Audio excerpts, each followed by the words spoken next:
Trustees. I'd like to call the study session to order and ask our clerk to please call the roll. Trustee Page. Present. Trustee Abbott. Present. Trustee Martinez. Present. Trustee Krusek. Present.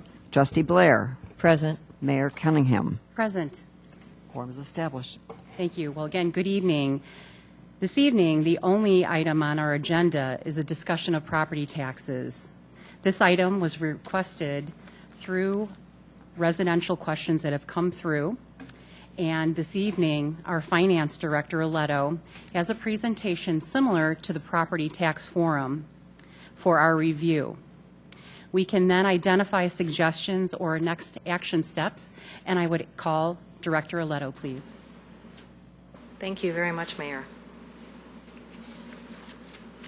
Okay, tonight's agenda includes a short overview of the property tax cycle, a review of property tax caps, how they impact the various taxing districts, and what the other taxing district funding sources are.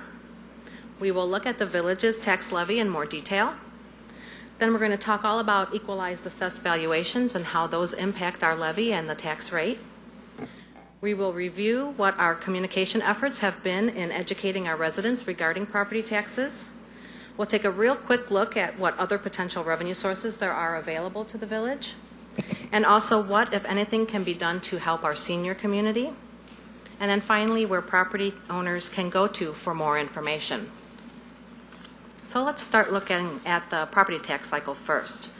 So up until this year, the property tax cycle for the village actually started in October. But now that the village is on a fiscal calendar year, this process can start sooner, and so that it can sync up with the village's budgeting cycle, which also now occurs into the fall. So in order to accomplish this, my slide says that we're going to hold a workshop in August, but actually that's going to be in September. And this is where the board will gather information in order to determine what amount the levy needs to be for property taxes for 2015. Now you will look at the recommendation made by the Police Pension Board as to the amount needed to fund the police pension. And careful consideration will be given as to whether to keep the levy the same as it was this year, to reduce the levy, or to increase the levy. Now, as all of you are aware, the Village Board has made efforts to reduce the residential tax burden, and for many years has limited their property tax increases to only that allowed under the property tax caps, even though the village is not required to do so. And in recent years, you've also kept our levy the same, despite the continued increase in the amount needed to fund police pensions. In addition to reviewing the village's levy, the library director will be present to also present the library's levy as well. Now this is because, while governed by their own library board, they are considered a component unit of the village for taxing purposes. Now following this meeting in September, the board will hold budget workshops in September as well and October, and then a final decision will be made as to what the property tax levy will be. In early December, we will have an opportunity for public comment, and then that will be followed by the passage of both the levy and the budget in December. Then we'll file the levy at the county by the last Tuesday as required by state statutes.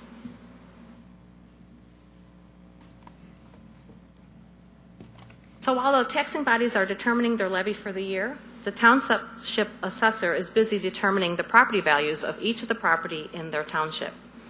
Full reassessments are done every 4 years, but during the other years, the assessor looks at comparable real estate located within close proximity to the property and sales activity in the area, and that is in order to establish a market value for each of the properties. Once the township assessor assigns a value, they provide this information to the county assessor's office, and then they no longer have any control over the property's value. The county then reviews all of the assessments. They look at all the reassessment changes, and they prepare a statistical analysis, which is called the level of assessment. The supervisor of assessments will apply an equalization factor if necessary, and that's so that all properties will be taxed equitably. The county will then mail out notices to all the properties that will see a change in their assessment, and property owners will then have an opportunity to file an appeal with the County Board of Review if they feel that their assessment is too high. Now, these must be filed within 30 days after the publication of the assessment roll, and these dates actually vary with each township. The county clerk will then apply a state equalization factor if necessary. They then calculate the tax rate of each taxing authority using our equalized assessed valuation of the properties within our taxing jurisdiction and taking into consideration our levy request. Finally, the county treasurer will mail out the tax bills, and they collect and distribute the tax revenues to each district in the county. Okay, let's look at tax caps, the taxing districts, and their funding sources. So property taxes, they're an integral part of revenue generation for local taxing districts, and that's in order to support the services that they provide to the residents and businesses. Now, some districts are bound by tax cap laws, which limit the amount that they can increase property taxes each year. These laws apply to non-home rule taxing districts, and they include the schools and the fire districts, and usually apply to communities with less than 25,000 residents. Now, under the tax cap laws, the amount of taxes that the district collects cannot increase more than the consumer price index, or 5%, whichever is less. And this intent of this law was to slow the growth of taxes when property values and assessments increase more than the rate of inflation. Now, the village, because its population is over 25,000, is not bound by these tax caps, although, as I mentioned earlier, they have chosen to self-impose them for many, many years. And also, we have chosen to keep our levy the same in 2012 and 2014. Now, each taxing district is responsible for their own levy, which is determined based on their own budgetary needs, and it is approved by their own respective boards. The village has no control or authority over the various taxing districts, and it cannot limit or reduce the levy amounts.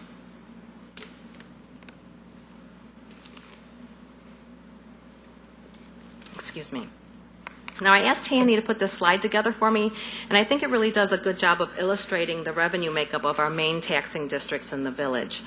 And we just talked about the importance of property taxes to the taxing districts and the fact that the village has no control over any of their levies except their own. So here you see graphs that show the revenue sources of the village, the library, the Darien Woodridge Fire District, and School District 68.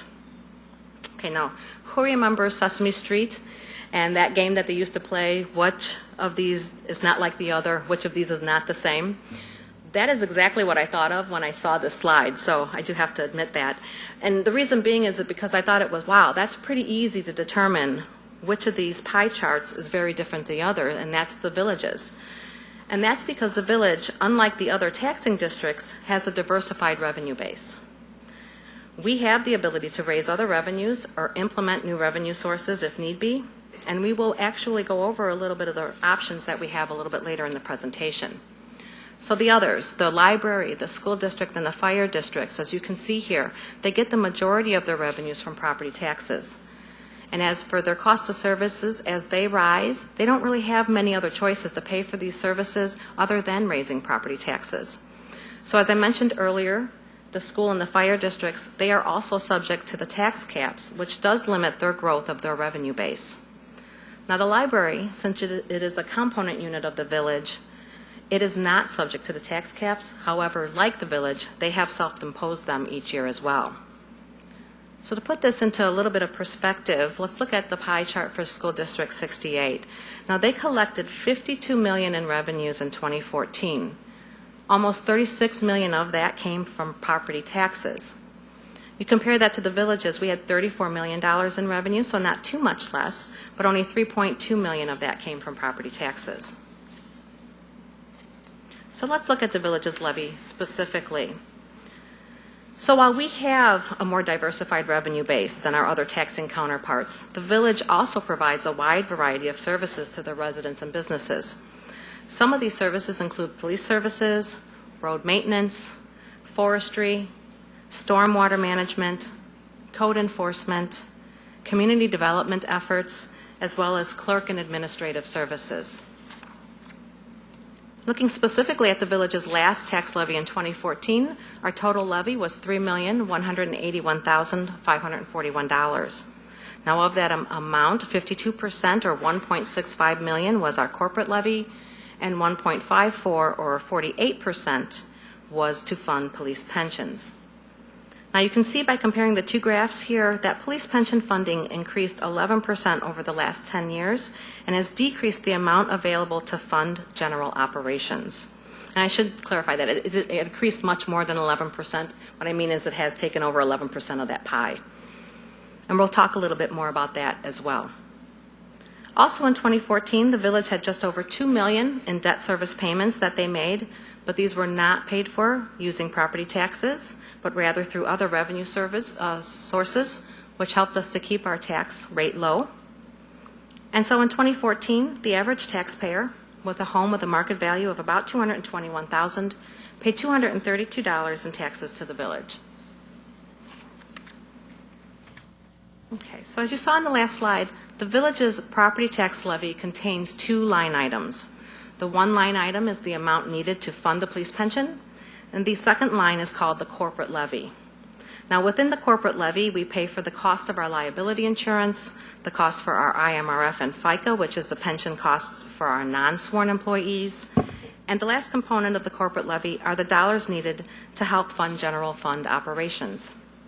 Now, as I said earlier, the village could also levy property taxes for debt. We choose not to, and simply we abate those levies. So let's look, how do we know how much we need to levy? First is the police pension. So each year, the police pension board and the village board hires an actuary, and he performs an actuarial valuation to determine the level of funding required for the upcoming tax year. The actuary takes our current census data, the fund's financials, and he uses a set of assumptions for such things as expected payroll increases, investment earning percentages, as well as life expectancies. Now he then determines the amount needed for the current year in order to have the fund 100% funded by 2033, as required by our current pension funding policy.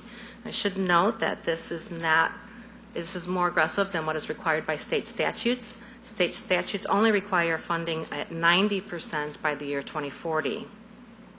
So he takes that information and he also prepares 3 separate analyses that show the funding level using 7.75% interest rate assumption, 7.5%, and 7.25%.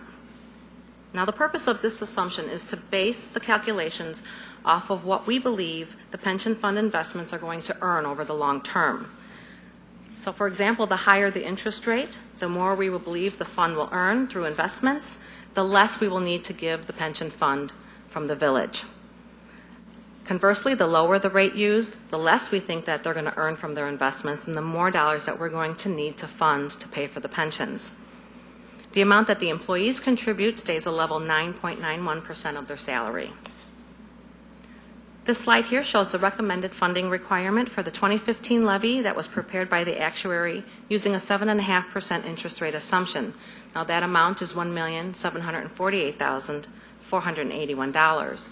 The slide also shows the prior year's valuation at $1.8 million, and that's what we used to fund the levy last year. The other line item, as I mentioned, is the corporate levy. And one of the 3 items that make up this line is our cost for the pensions of our non-sworn employees. Our non-sworn employees belong to the Illinois Municipal Retirement Fund, or IMRF. And IMRF sends out a rate notice each year. And as you can see here, our expected rate for 2016 will be 12.48% of our employees' salaries. The corporate levy also includes the employer's share of the Social Security and Medicare at 7.65% of their salaries.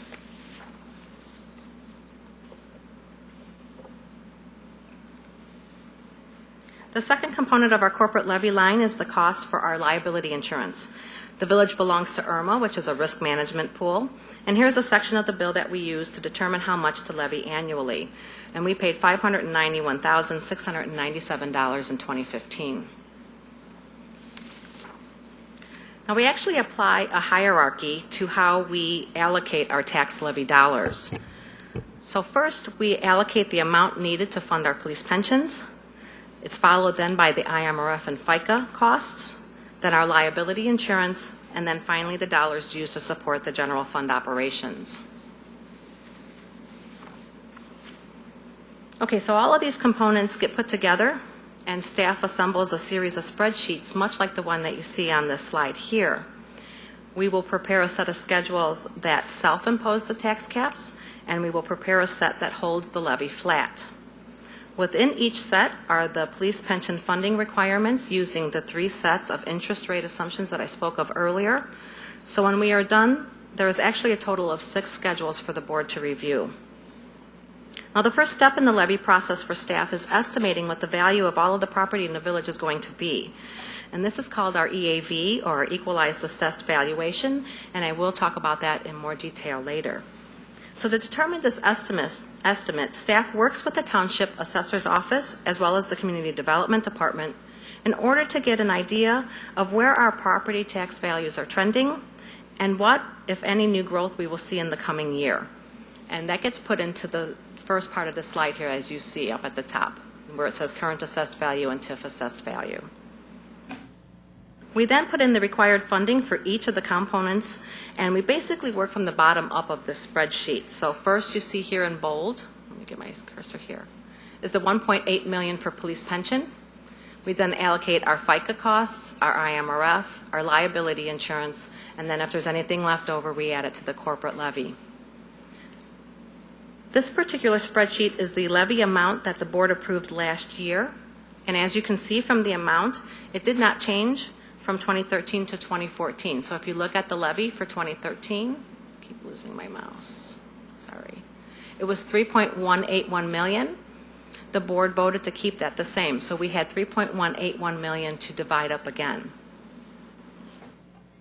As you look up, you can see that the police pension funding increased dramatically. Last year it was $1.5 million, it went up to $1.8 million, so we applied that first.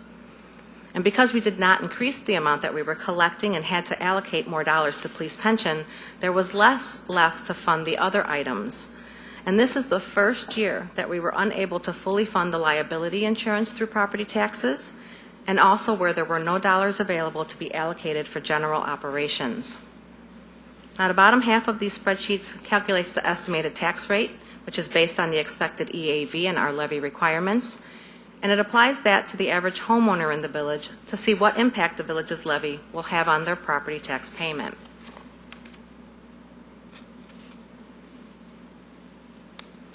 So the village's portion of a resident's property tax bill is very small. As I mentioned earlier, the average homeowner in Woodridge with a house with a market value of about $221,000 paid $232 in taxes to us in 2014. As you can see on this slide here, that has been really level for the last 6 years.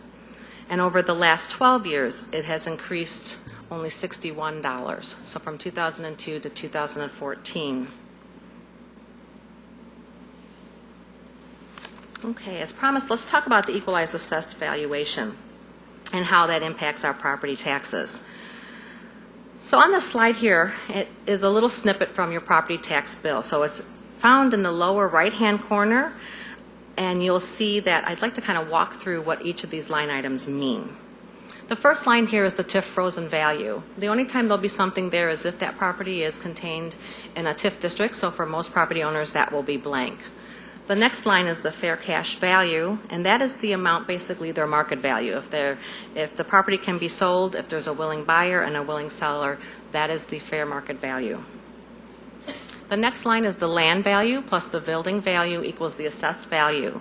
Now the assessed value, you'll note that it is roughly 1/3 of the fair cash value, and that is what is used to determine what portion of the overall tax burden each property owner is going to bear.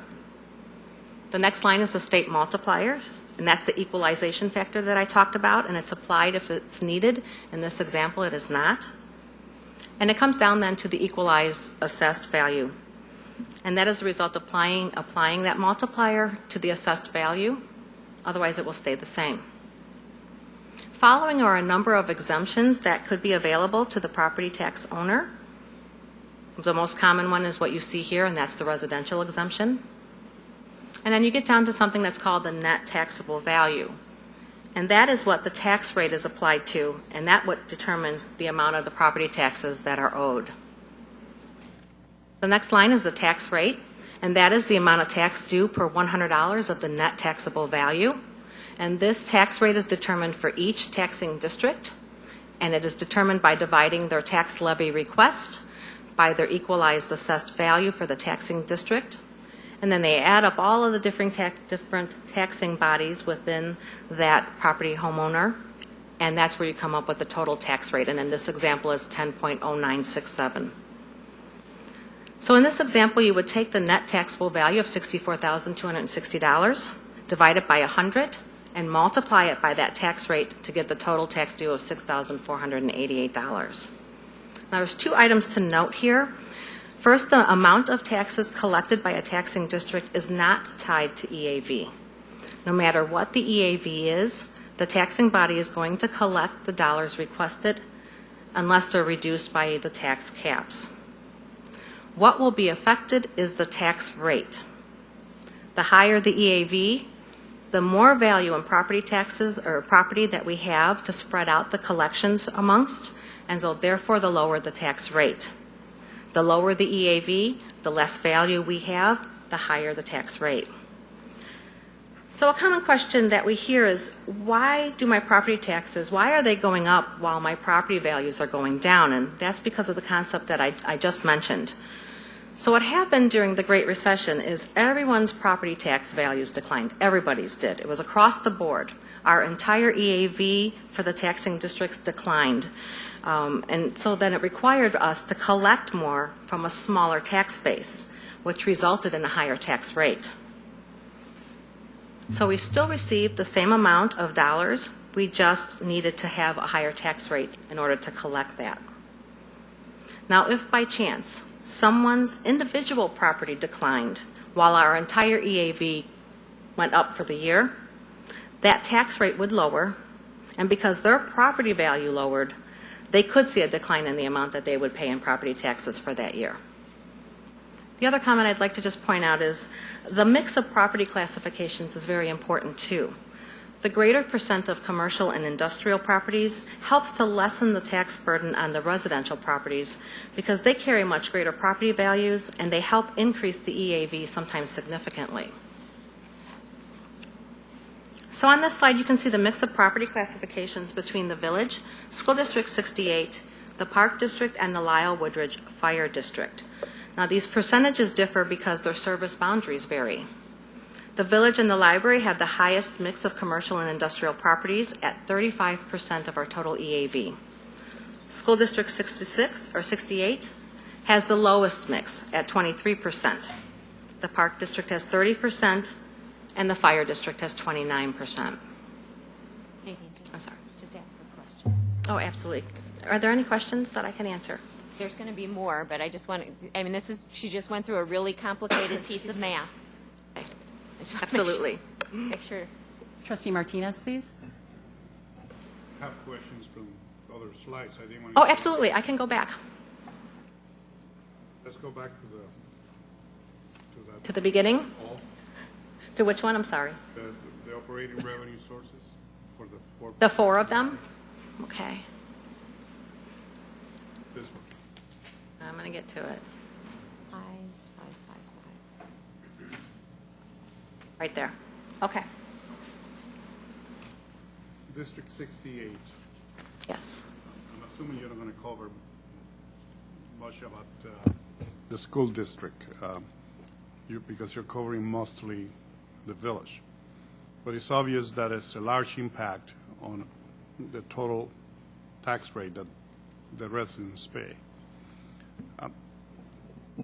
Where do the grants and contribution come from for District 68? Do you know?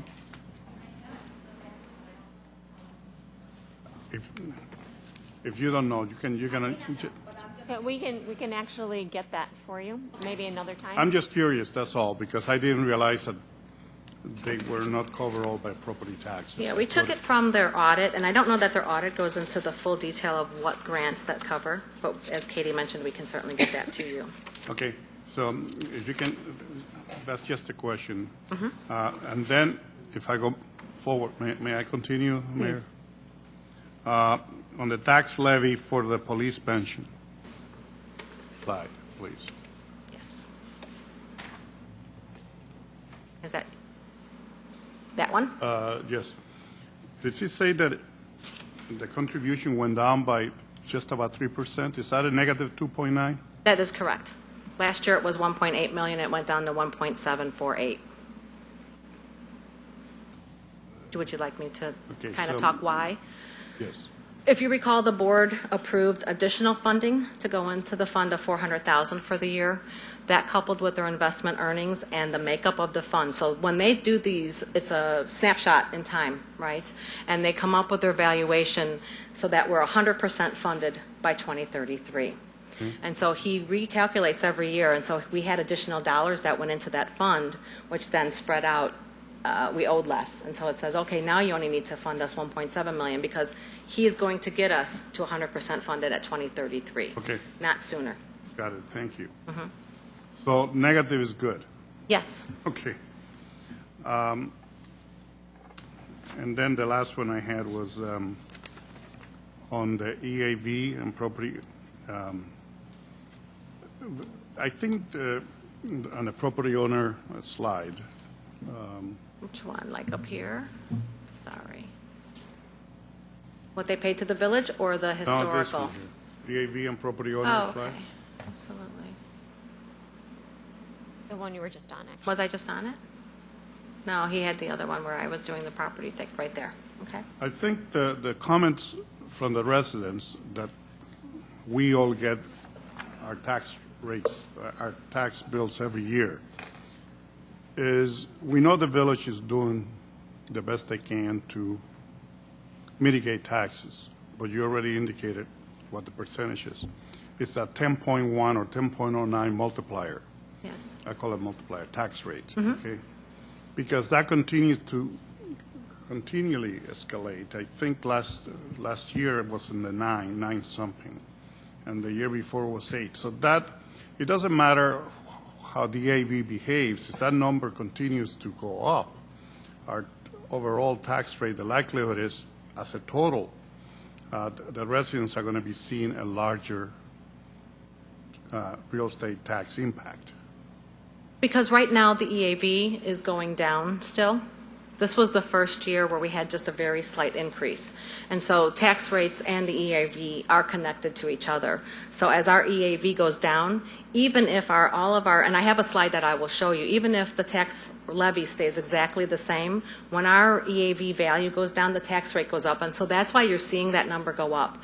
It is coupled with the fact that the other taxing districts are also increasing their amount of the levy every year. But they are subject, like the school district, which is the big portion of the tax bill, are subject to the tax caps. So they do 5%. or less, and it's been much less than Or that. less, It's or only see- 0.8% for this Right. coming year. So it has been much less than that, but you're exactly right. So that helps grow that tax So I rate. guess the point that I was making is, and I'm sure everybody here knows it, but when we talk to residents, they see the bottom line, but what they're questioning is, why is that 10.1 continue to go up? Right. Okay. And part of that is the function of their values If throughout that's the town. driving, and my property values are going down, but the 10.1 makes the tax up. Yeah, that's the big question. Follow As my well as- question? on- as well It's a as statement the- more than a question, okay? As well as the requests from the other districts asking for more money. And that is an ongoing concern that we have voiced in the past, and how can we work with them to motivate them to take in consideration what they're doing to the residents in the village? I think, and we have some perspectives on that shortly. Do we have any other questions at this time? Thank you. Absolutely. Thank you. I apologize for not asking sooner. Okay, so let's talk about that tax rate a little bit. I'm going to show the impact of the EAV on the tax rate, and I'm going to use the village as an example. So the village's tax levy for 2014 was $3,214,020. And right now, I know some of you are saying, wait a minute, Nadine, I thought you said it was $3.181 million, and I did. And the reason for that is the village levied $3.181 million. When it gets to the county knows that we're not going to collect taxes from everybody. And so they'll add a 1% loss factor to that amount, and then they carry the extensions across, and that's how we got to the $3.214 million. Then they take all of our total equalized assessed value in the village, and for last year that was valued at $1,013 million. And then they divide that out and they come out with the rate required to collect our 3.2 million. And for last year, that was 0.3172 or 31.72 cents for every $100 of EAV. Any questions on how that's calculated? Okay, this is the slide, Trustee Martinez, that I was talking a That little bit about. 1% is only applied to the village? No, it's applied to everybody, each To taxing everybody. district, correct. Okay. So this slide here is going to further define the inverse relationship between tax rates and EAV. So you see in this example, the village's tax levy in the first column. In this example, it remains the same at 3.2 million. The top line, you see the village's current EAV that we just looked at is 1.013, and the resulting tax rate for the year is 0.3172. Now the second line shows what happens if we were able to have a higher EAV. That tax rate would lower to only 30.61 cents per $100 of EAV. And then the last line shows the opposite is true, which shows a lower EAV. So if our EAV was only 950,000 or 950 million, it would be a higher tax rate, and we'd have to collect 33.83 cents per $100 of EAV. And I guess this is a very good slide because one of the things that we've pointed to in the past, and it's something that we should take credit for, but it is something that is now impacting us a great deal, is we do not have significant growth occurring.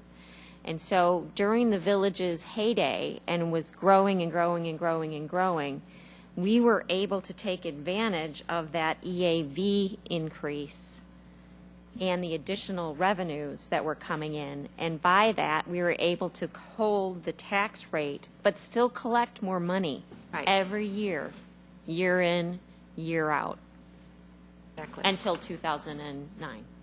I have that in two slides. I'll talk a little bit and you'll be able to see it.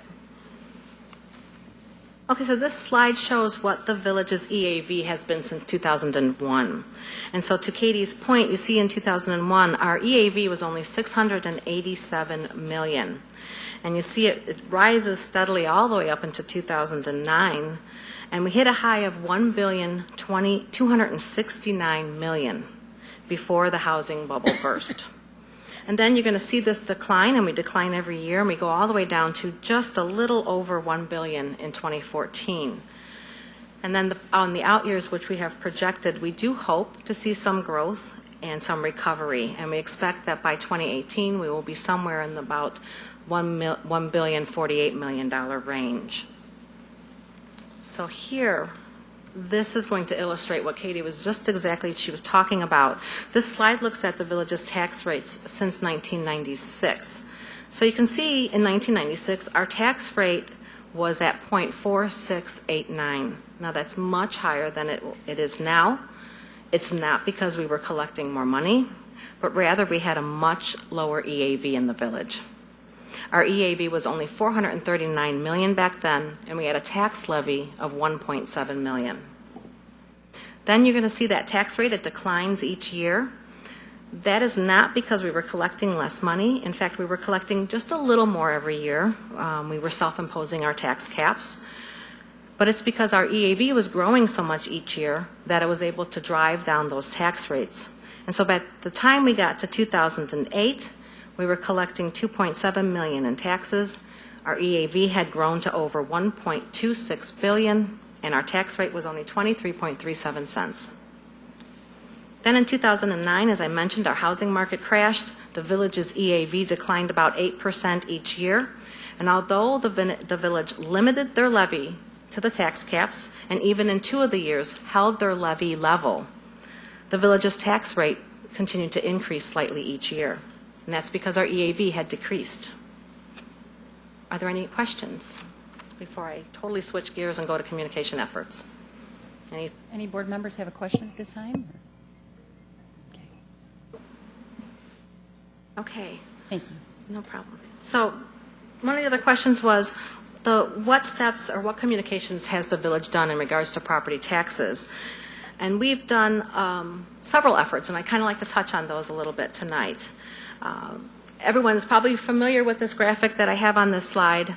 We put this together a couple years ago to help residents understand how each dollar that they pay in property taxes is allocated among their various taxing districts. One of the common misconceptions is that the village is responsible for the property taxes that are collected, and we believe that this provides information in an easily understandable format. Now, we've used this graphic at Village Hall, we have it on our website, we put it in our budget, and we distribute these at all the functions every chance that we get.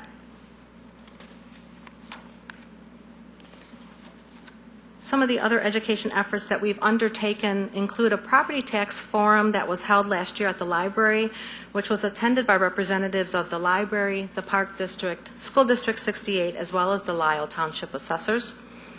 This was taped and it was aired on the website as well as Channel 6. We've passed out information and we've talked to residents at our annual town hall meeting. We've presented information to seniors at a Park District luncheon last October. And every year we hold property tax levy workshops in the fall, and we allow an opportunity for public comment before the levy's passed. We review the levy and we provide property tax information at our budget workshops that will occur on September 12th as well as October 10th of this year.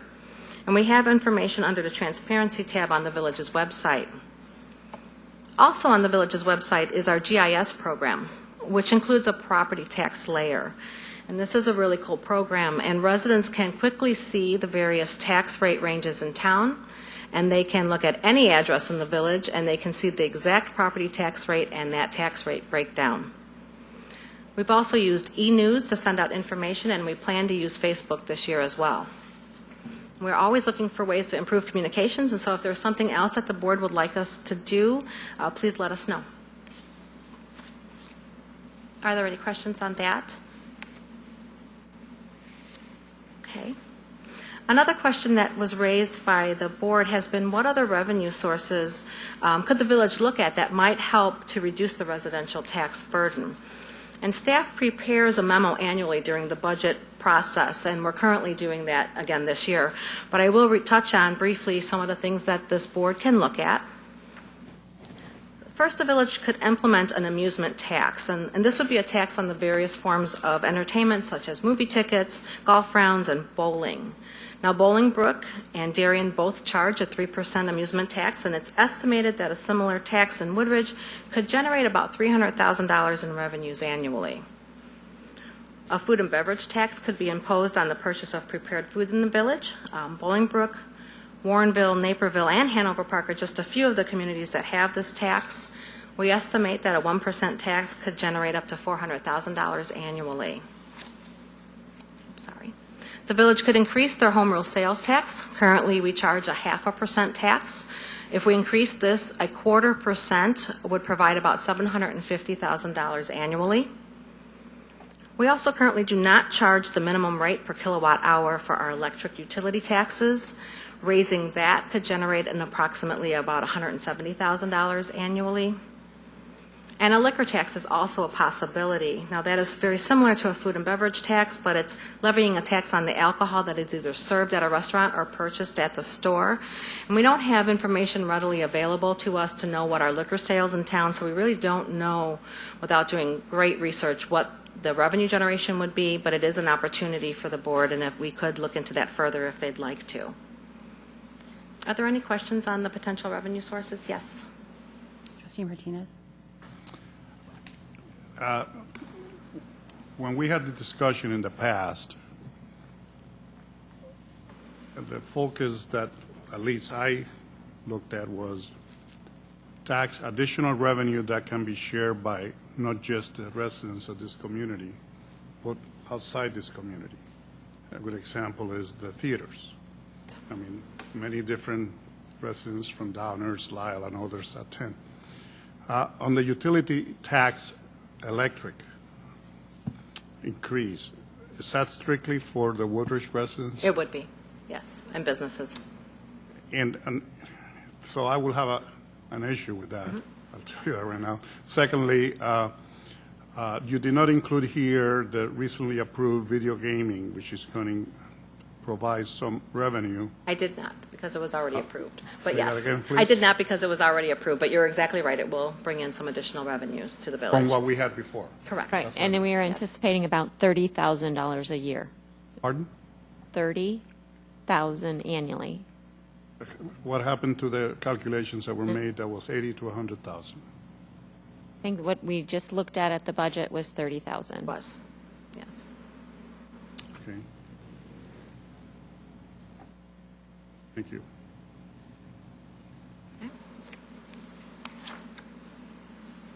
Okay. Another question was raised in regards to property taxes and what help might be available to the seniors in our community.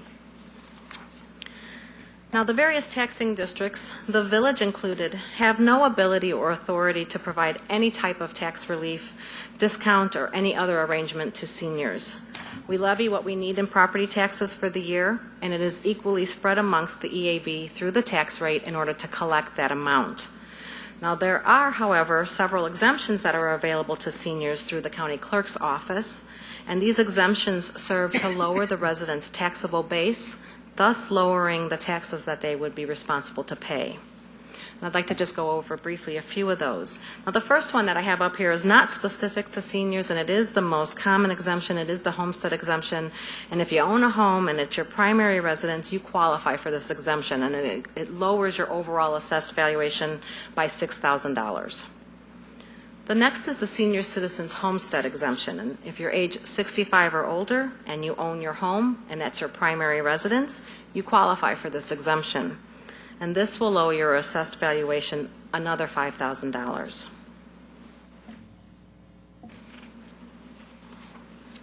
Another exemption available to seniors is the senior citizens assessment freeze.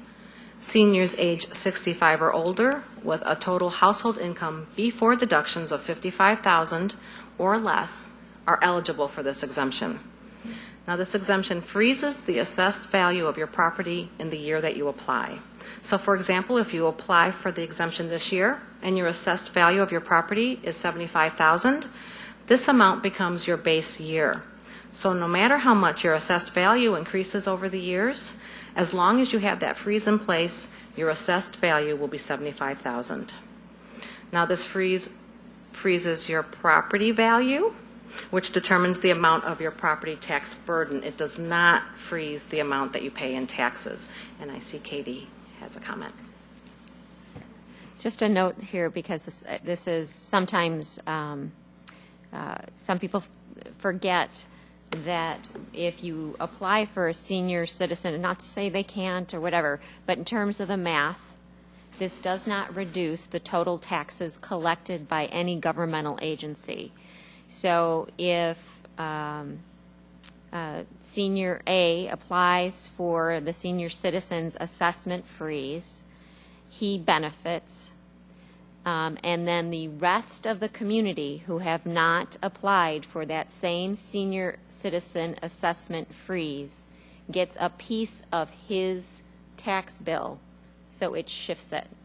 So one of the things that you have to be concerned about is, as you have an aging population, the amount of taxes that continue to shift to the younger families can be pretty significant and becomes an equity issue for those individuals who are, basically first-time home buyers. That's a very good point. Katie, excuse me. But to that point, you said we have an aging population. Many residents of this community have lived here over 30 years, and they're now seniors and they're retired. We're also trying to attract younger families. So that's a great motivation to find other ways to offset our real estate taxes, not just say that it just passes down to the younger generation. We need to work with all the taxing bodies to see if there's a better way to reduce those taxes. And we're happy to do that. I think Nadine pointed out earlier that in each of those districts' cases, they're charged with providing a specific set of services, and they have situations, public meetings, and opportunities for residents to try to impact their conversations and their operations. It's very difficult for the village of Woodridge, other than to request their consideration, to have a direct impact on their conversations in terms of the property taxes that they need to fund their operations. And that's the conversation that the administrators have with me, is that we're fortunate because we have other revenue sources. They do not. Well, District 68's got 30% on grants and contribution, which I wasn't aware of until tonight.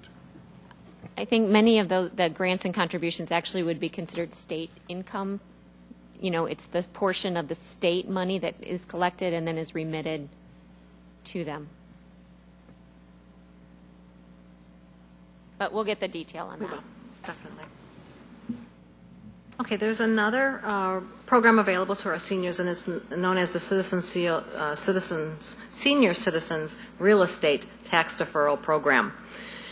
Now, in order to be eligible for this program, you have to be 65 by June 1st in the year that you apply, and your income cannot exceed $50,000. Now, what this is in essence is that the state is going to borrow you money, and they do charge you interest on that money at the rate of 6% per year. Now, these dollars, along with the interest, is then paid back to the state when the house is sold or upon the death of the homeowner. Now, this may be helpful for those that are having difficulty paying their property taxes and have a lot of equity in their home that can be used to pay back to the state when that house is sold, but it would have to be paid back along with the accrued interest. And then the last exemption that I did just want to bring to your attention is the disabled person's homestead exemption. And if a person has a disability, they may qualify for this exemption, which allows for an additional reduction of $2,000 from your assessed valuation. Any questions on the exemptions? Okay, the last thing I did want to cover tonight is where do property owners go if they have a question about their property taxes?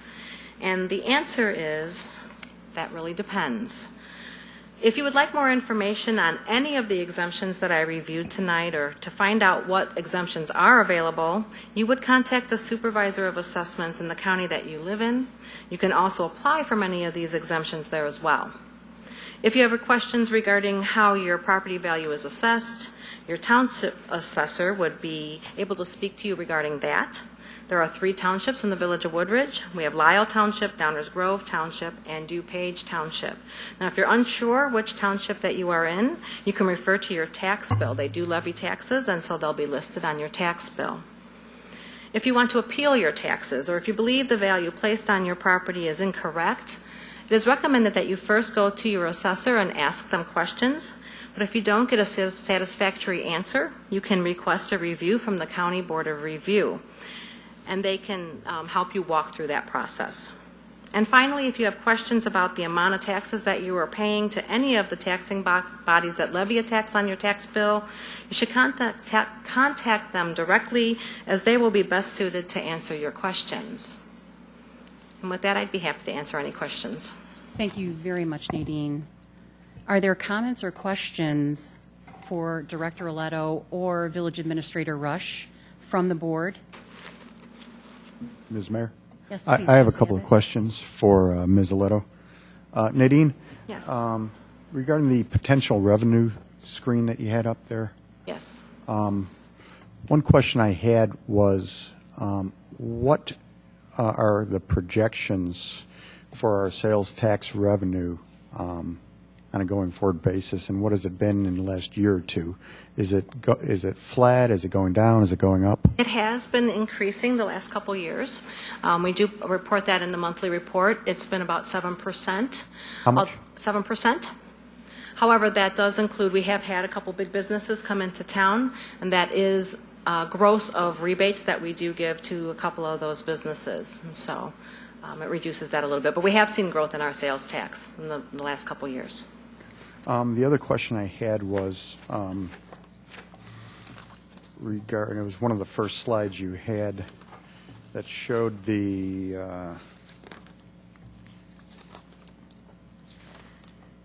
tax levy purposes. For the village? Right here? This one here, Yes.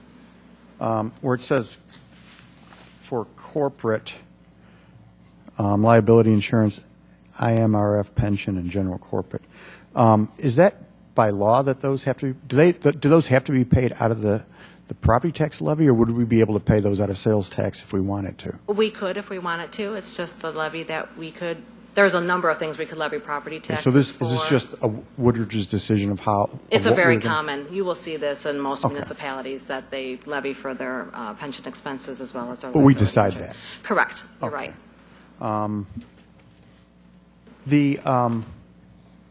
That's all I have.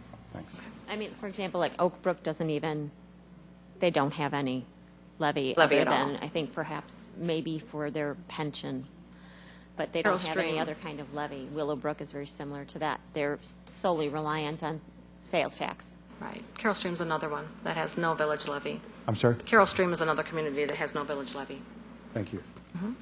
Any other questions? Are there any suggestions for additional resident education opportunities or things that we haven't thought of that we could do?